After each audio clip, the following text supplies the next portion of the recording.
তা আমরা প্রস্তাব করেছিলাম আমাদের পুরো আসন 400 করা, অর্থাৎ 100 আসন নারীদের জন্য সংরক্ষিত করা এবং সংসদের পুরো আসন 400 করা, এবং এই 400-র মধ্যে 100 আসন নারীদের জন্য সংরক্ষিত রাখা। এবং কিভাবে সংরক্ষিত রাখবে? ঘূর্ণায়মান পদ্ধতিতে।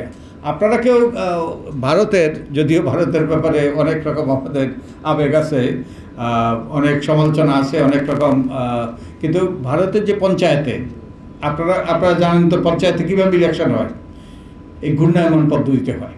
বসুন্ধরা টিস্যু, অশুদ্ধতার বিরুদ্ধে এক বিন্দুও ছাড় নয়। সংসদে যদি 400 আসন করা হয়, 100 আসন যদি নারীদের জন্য যদি নির্ধারিত হয়, সংরক্ষিত হয়, এবং এটা ঘূর্ণায়মান পদ্ধতিতে যদি হয়, তাহলে কীভাবে হইতো?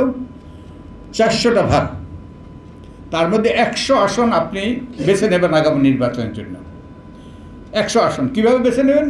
অনেকভাবে বেছে নেওয়া যায়, লটারি করে বেছে নেওয়া যায়।